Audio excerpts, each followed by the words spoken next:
কিন্তু একমাত্র হজ যে ইবাদতটা, সেটা হলো যার মধ্যে শারীরিক ইবাদতের সমন্বয় ঘটেছে আর আর্থিক ইবাদতের সমন্বয় ঘটেছে। সুবহানাল্লাহ বলবেন। নামাজ পড়তে গেলে শারীরিক ইবাদত, শারীরিক কষ্ট হয়। রোজা রাখতে গেলে শারীরিক ইবাদত, শারীরিক কষ্ট হয়। যাকাত রাখতে গেলে, যাকাত আদায় করতে গেলে আর্থিক ইবাদত, অর্থ ব্যয় হয়। কিন্তু হজ এমন একটি ইবাদত যেখানে নামাজের শারীরিক কষ্টটা তো হজের ভিতর রয়ে গেছে, রোজার শারীরিক কষ্টটা তো হজের ভিতর রয়ে গেছে, আর যাকাত আদায় করার আর্থিক ইবাদতটাও হজের ভিতর রয়ে গেছে। অর্থাৎ সব ইবাদতের যে কষ্ট, যে খরচ, সব কিছু রয়ে গেছে এই হজের মধ্যে। এই জন্য রাসূলুল্লাহ সাল্লাল্লাহু আলাইহি ওয়াসাল্লাম বলেছেন, আল হাজ্জুল মাবরুরু লাইসা লাহুল জাযাউ ইল্লাল জান্নাহ। রোকন পাঁচটি, কয়টি বলেছিলাম? পাঁচটি রোকন বলেছিলাম, আমাদের সবার মনে আছে। বুনিয়াল ইসলাম আলা খামস, শাহাদাতি আল্লা ইলাহা ইল্লাল্লাহ ওয়া আন্না মুহাম্মাদার রাসূলুল্লাহ, ইকামিস সালাতি ওয়া ইতাইজ যাকাতি ওয়াল হজ্জি ওয়া সাওমি রমাজান। অর্থাৎ রাসূলুল্লাহ সাল্লাল্লাহু আলাইহি ওয়াসাল্লাম বলছেন ইসলামের স্তম্ভ পাঁচটি, পাঁচটি খুঁটির উপর, এক কথায় পাঁচটি খুঁটির উপর ইসলাম দাঁড়িয়ে আছে। কয়টি? পাঁচটি। এক নম্বর শাহাদাতাইন, অর্থাৎ আল্লাহ এবং রসুলের সাক্ষ্য দেওয়া, আল্লাহ এবং রসুলের প্রতি ঈমান আনা, এক কথায়। দ্বিতীয়ত কি?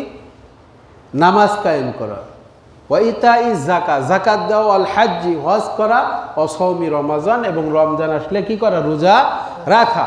এখন এর ভিতরে, এই পাঁচটার ভিতরে একটা বিষয় হলো হজ, যেটা নিয়ে আমরা আলোচনা। গুরুত্বপূর্ণ পাঁচটি ইবাদত, যে গুরুত্বপূর্ণ পাঁচটি রোকন, তার মধ্যে একটা গুরুত্বপূর্ণ অন্যতম রোকন হলো হজ, যেটা অন্যান্য ইবাদতে যেগুলো আছে তার সমন্বয় হজে ঘটেছে। সুবহানাল্লাহ। কিভাবে এবার বোঝেন?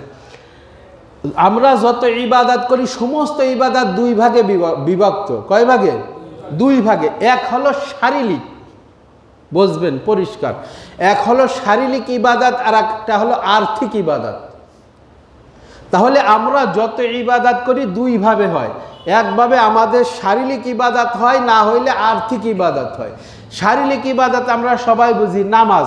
নামাজ পড়তে শারীরিক ব্যায়াম, শারীরিক কষ্ট যেটা, সেটা নামাজের ভিতর। নামাজ পড়তে কোনো আর্থিক কোনো ব্যয় লাগে। এই আপনার রোজা, রোজা শারীরিক ইবাদত। আমরা কি করি?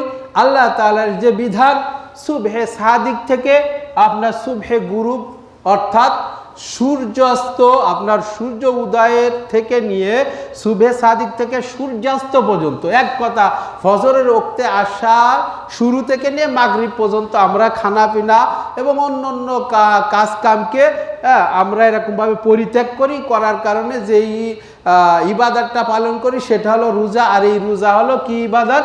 শারীরিক ইবাদত। কি ইবাদত? বুঝতেছেন আপনারা? নামাজ শারীরিক ইবাদত, রোজা। কিন্তু আমরা যদি যাকাতের কথা বলি, সেটা কি ইবাদত? আর্থিক ইবাদত। যাকাত কি ইবাদত? আর্থিক ইবাদত। আমরা অর্থ ব্যয় করি। আমাদের যে সম্পদের উপর আল্লাহ তাআলা শতকরা 2.5 টাকা, যে 2.5% যে যাকাত, একটা নির্দিষ্ট সময়ে নেশাব পরিমাণ মাল যদি 1 বছর আমাদের কাছে থাকে, থাকার পরে আল্লাহ তাআলা আমাদের জন্য যে 2.5%-এর কথা যে বিধান দিয়েছেন, এটাকে গরিব দুঃখীর মাঝে দিয়ে দেওয়া, এই অর্থকে গরিব দুঃখীকে এই অর্থের মালিক বানাই দেওয়ার নাম হলো যাকাত। তাহলে এটা হলো আর্থিক ইবাদত। কি ইবাদত? তাহলে আমরা বুঝলাম, আমরা যত ইবাদত করি দুই ভাগে। আমরা শারীরিক ইবাদত করি আর আর্থিক ইবাদত করি। শারীরিক ইবাদত কি? নামাজ শারীরিক ইবাদত, রোজা শারীরিক ইবাদত, শরীর দিয়ে করি। আর আর্থিক ইবাদত যাকাত, ফিতরা, দান সদকা যা কিছু করি, অর্থাৎ অর্থ ব্যয় করি যে ইবাদত করতে, যে সেটা হলো আর্থিক ইবাদত। বুঝে আসছে? তাহলে ইসলামের যে রোকনগুলো রয়েছে, অন্য রোকনগুলো নামাজ, রোজা, হজ, যাকাত। তো নামাজ কি ইবাদত? বুঝার জন্য আবার সবাই বলেন, নামাজ কি ইবাদত? শারীরিক ইবাদত। রোজা কি ইবাদত? শারীরিক ইবাদত। আলহামদুলিল্লাহ, এই বুঝ দিছেন আপনারা।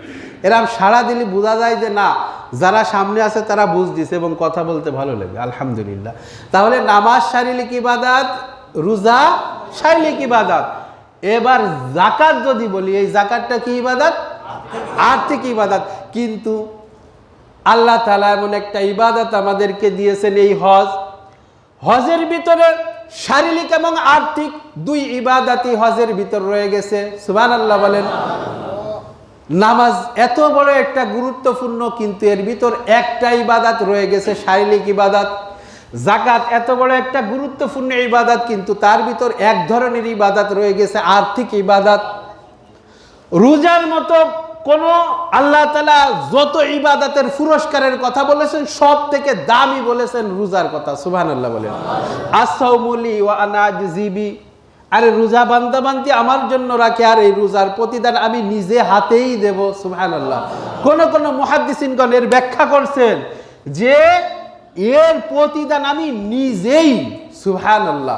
অর্থাৎ এই বান্দাবান্দি আমার জন্য যারা রোজা রাখে, তার প্রতিদান আমি নিজেই তার পুরস্কার।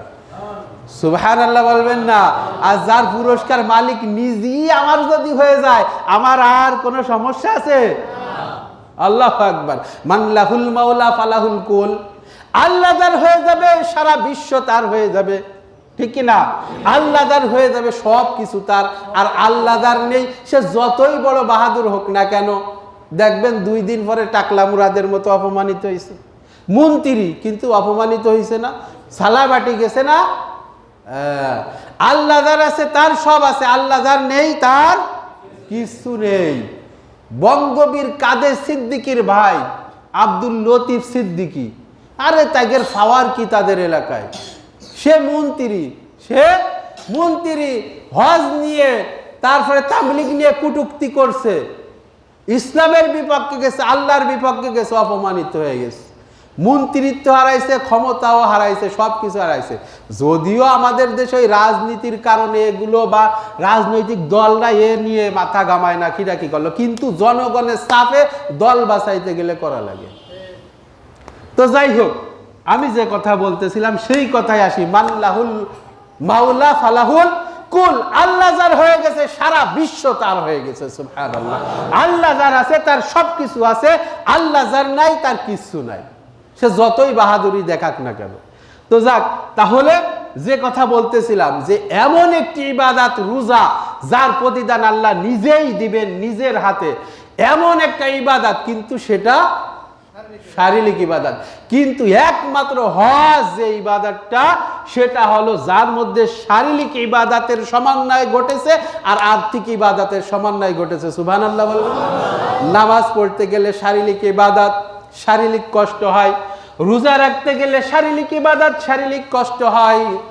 যাকাত রাখতে গেলে, যাকাত আদায় করতে গেলে আর্থিক ইবাদত, অর্থ ব্যয় হয়।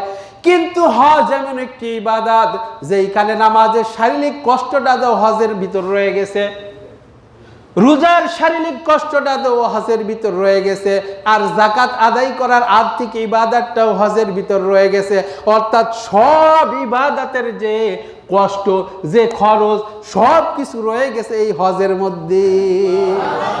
এই জন্য রাসূলুল্লাহ সাল্লাল্লাহু আলাইহি ওয়াসাল্লাম বলেছেন, আল হজ্জুল মাবরুর লাইসা লাহুল জাযাউ ইল্লাল জান্নাহ। আরে কবুলকৃত হজ যদি কেউ করতে পারে, গ্রহণযোগ্য হজ কি যদি কেউ করে আসতে পারে, তাহলে হাদিসে আসছে তার প্রতিদান একমাত্র জান্নাত ব্যতীত আর কিছু হতে পারে না। আল হজ্জুল মাবরুর লাইসা লাহুল জাযাউ ইল্লাল জান্নাহ। হজ্জে মাবরুরের প্রতিদান, কবুলকৃত হজের প্রতিদান। হজে মাবরুরের অন্য ব্যাখ্যা করা হয়েছে, যে ব্যাখ্যায় মানুষের কল্যাণ, যে হজের ভিতর কারোর সাথে কটূক্তি করা হয় না, খারাপ কথা বলা হয় না, ফায়সা অশ্লীল কথাবার্তা করা হয় না, মানুষের মঙ্গল কামনা করা হয়, সেই হজকেও হাদিসের ভাষায় কি বলা হয়? হজ্জে মাবরুর। তাহলে হজ্জে মাবরুর যে করতে পারছে, তার একমাত্র প্রতিদান হলো জান্নাত। সুবহানাল্লাহ।